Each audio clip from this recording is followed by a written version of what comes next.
This wasn't just another storm. Hurricane Milton exploded into Florida with terrifying winds surpassing 120 miles per hour, as if the ocean itself unleashed its rage. Trees didn't just fall, they were torn from the ground and hurled into streets. Entire communities were swallowed by floodwaters as rivers surged beyond their banks. Homes were shattered, lives uprooted, and nothing was left untouched. But here's the real kicker. This isn't a one-time disaster. Climate change is making storms like Milton stronger and more frequent. It's no longer a distant issue. It's reshaping our lives right now. Today, we dive into Milton's devastation, its lingering effects, and the climate signals we can no longer afford to ignore.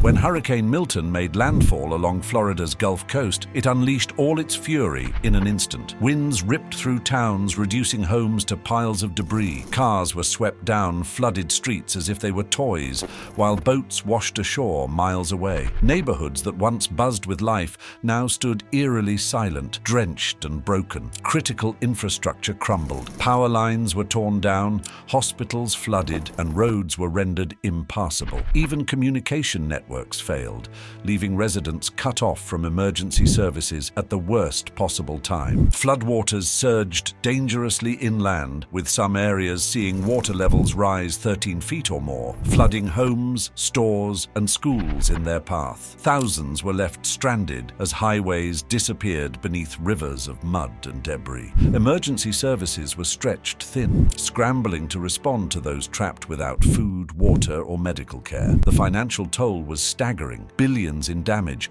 but money can't capture the real cost of shattered lives. Recovery wasn't just about rebuilding houses, it was about restoring a sense of safety. Many residents were left to wonder, would they ever feel secure in their homes again?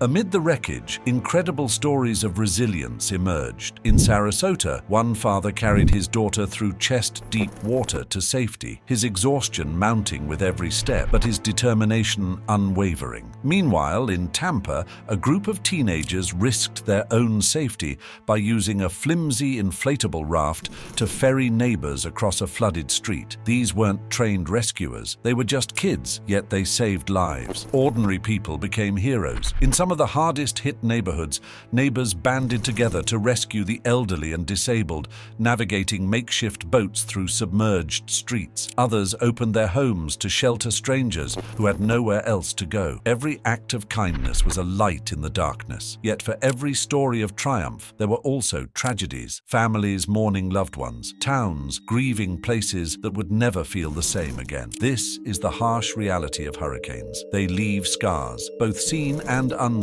that linger long after the storm passes.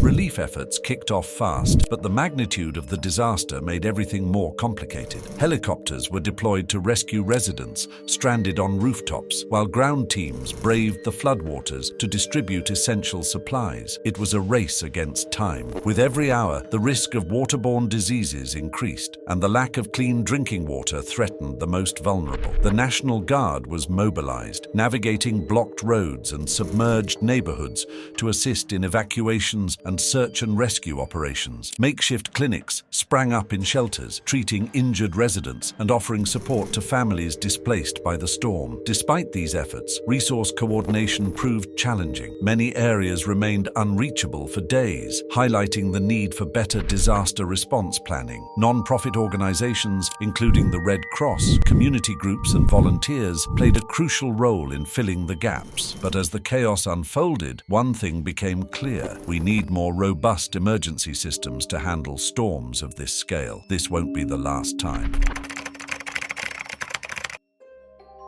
Beyond the visible wreckage, Hurricane Milton dealt a heavy blow to Florida's economy. Entire industries came to a standstill. Tourism, one of Florida's economic pillars, was crippled. Hotels, theme parks, and beaches were closed indefinitely, with visitors canceling trips in droves. Local businesses, especially small family-owned ones, were devastated, many unsure if they would ever reopen. Insurance companies were overwhelmed, with homeowners facing delays in payouts. Many Many families found themselves stuck in a painful limbo, unable to rebuild because they lacked the funds to do so. Public infrastructure repair added further delays, with roads, bridges, and public utilities needing extensive repairs. The financial toll, experts predict that it could take years for the economy to recover fully. But money alone can't replace what was lost: the stability, the sense of security, and the places people called home. Hurricane Milton didn't just leave a mark on land. It reshaped Florida's coastline in ways that may never fully recover. Coastal erosion stripped away beaches, threatening ecosystems that rely on these fragile environments. Coral reefs, already stressed by warming waters, were damaged by turbulent waves stirred by the hurricane. These ecosystems may take years, even decades, to heal if they recover at all. Floodwaters carried more than debris. Sewage systems overflowed, and industrial chemicals leaked into the water, creating a toxic environment harmful to both humans and wildlife. As residents returned to clean up, many faced health hazards they never expected. Mold, contaminated water, and polluted air became silent threats. This environmental fallout underscores the long-term effects of hurricanes that extend beyond what meets the eye. While the floodwaters may recede, the environmental scars and their consequences will remain for years to come.